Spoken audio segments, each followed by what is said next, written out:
This is Sportscentre. Hey, I'm Roberto on this Digital Sports Center presented by Bell. And we are here at the NFL Experience. Look at all those helmets. That was the plan. Look at all those chickens. But I did it okay. Look at all those helmets. And after a flurry of activity over the last few days, the trade deadline has finally passed in the NBA. We gotta start with the Raptors. Well, after all the rumors linking them to Domantas Sabonis and AD, the Raptors decided to stand pat. With Sabonis not being moved at all, he's been sticking around in Sacramento. Toronto did get the depth big they desperately needed last night, though, in Trace Jackson Davis. With our own Josh Lewenberg saying they also looked at Yves Missi, Day'Ron Sharpe, and Gogo Batadze. Now, over the last few days, it became clear that Giannis was not going to be moved. And ultimately, that's what ended up happening. So why didn't a deal get done? Well, according to Jake Fisher, one executive dealing with Milwaukee, anonymously said, quote, they were never serious. But now to the biggest deal that did get done today, and that's Zubats going to the Pacers for Canadian Ben Mathurin, Isaiah Jackson, and 2 first-round picks. A real blockbuster. Now here's where things get interesting with the 2 picks. One is an unprotected 2029 first, but the 2026 first is protected 1 to 4 and 10 to 30, meaning the Clips only get the pick if it's from pick 5 to 9. Otherwise, it turns into an unprotected 2031 first. Now let's take a look at some other deals we had today. As Ayo Dosunmu and Julian Phillips got traded to Mini in exchange for Rob Dillingham, Leonard Miller, and 4 second-round picks. Now the Lakers added some much-needed shooting, as they sent Gabe Vincent and a 2032 second-rounder to Atlanta for Luke Kennard. And just a reminder, head to TSN's YouTube at 6 Eastern, 3 Pacific, as the Basketball Island guys are doing a full live trade deadline reaction show. Whoa, I feel like the lights really turned on there when I said that to emphasize how cool that really is. One of the best parts of Super Bowl week has to be the food. And each year there's an event where we get to head to the stadium and try all the delicious food that will be served Super Bowl Sunday. So here's the best from the Super Bowl food tasting on the latest edition of Roberto on the Go. We're in the hardest event to get into at Super Bowl 60. That's the food tasting, baby. Let's go. Now, a lot of this food that I'm showing you off the top here is food that they're going to be serving in the suites or special ticket holder clubs.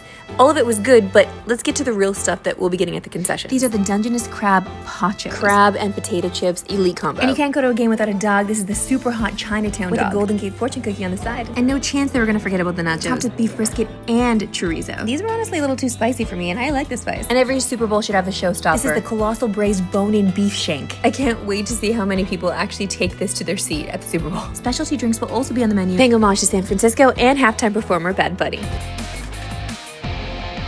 I'm still full, guys. I'm still full. To the ice, where we just have one more day of NHL action before the Olympic break. And one of those teams in action is the Ottawa Senators, a team that was in the playoffs just last year, but things have not gone as well this season. As it stands today, they are dead last in the Atlantic. Sure, there's still an avenue where the Sens get hot and make a surprise playoff run. But in our book, selling at the deadline feels like a much better move. And luckily for Ottawa, there is a trade out there that makes a ton of sense for both the short and long term. And that's none other than Jesper Wallstedt. Now, young and talented goalies like him usually are not available for trade, but he's in a very unique position in Minnesota, sitting behind Gustafsson. And if the Wild are serious about going all in this season, trading him could give them some big pieces for a cup run. A name that feels right is Dylan Cousins, who's both signed for the foreseeable future and is having a solid season, but more importantly would give Minnesota the center depth they're looking for. And for Ottawa, this deal would be a home run, as Wallstedt instantly gives them stability in net, which, to put it bluntly, is something they have not had for years. So if a deal for Wallstedt is on the table when the Olympic trade freeze ends, the Senators have to make good on it. But in the meantime, you won't want to miss the last night of NHL hockey for the next few weeks. And for those in the Sens region, you can watch their game on TSN at 7 Eastern. Okay, this show is actually about to go fully off the rails. You saw him in the cold open, and yesterday I talked to the man who actually invented the wave, Krazy George. And if you know anything about me and my disdain for the wave, I went into this interview ready to fire. But there's a reason they call this guy Krazy George, and you're about to find out. I found him. I tracked down the man who invented the wave, Krazy George. Now, I'm sure a lot of people don't believe it, that you're the guy who invented the wave. Yes, I'm the guy that invented the wave. I love it. Ask me a question. Okay, I heard that you were crazy, like you lived up to your name. Well, I'm a professional male model, but I'm crazier the rest of the time. How does one come up with the wave? I thought it was invented somewhere else. How were you the guy? I'm the guy. In 1981, I got section by section going. Okay. At the Colorado Rockies game.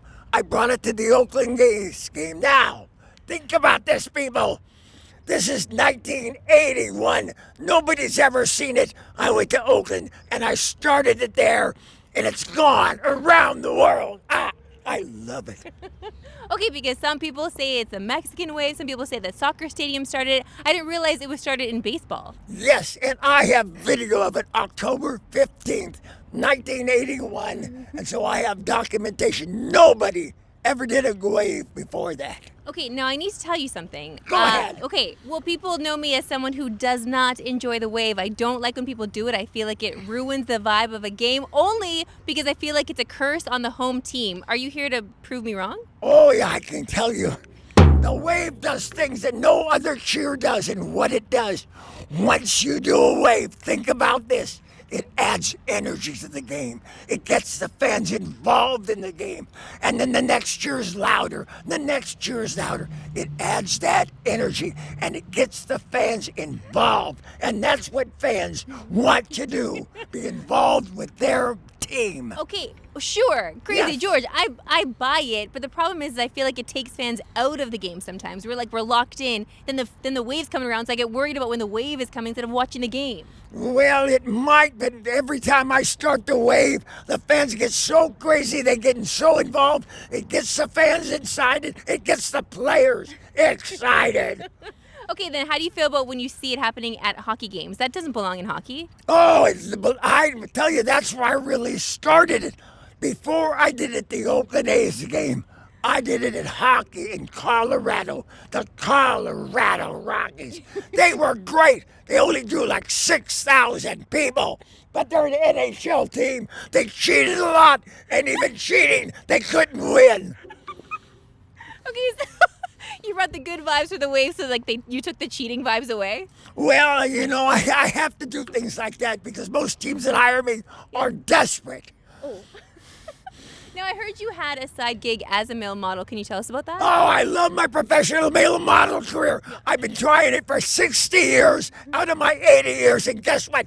Nobody's ever paid me yet. It's not right. Here's somebody this good looking, and they don't pay me to be a model.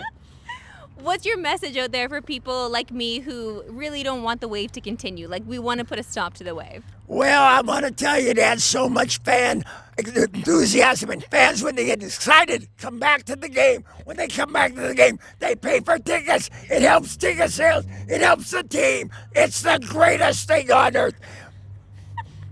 Okay, I'll try to change my tune when it comes to the wave. I'll get a little bit better with it because I do poo-poo it when it comes around. I gotta say, I stay seated. I love it, but if 95% of the people don't do the wave, it wouldn't go. Oh, you know what? That's just facts right there with Krazy George. Thanks for doing this. Hey, thanks everybody. Show up for your team. Show up for your team and support them.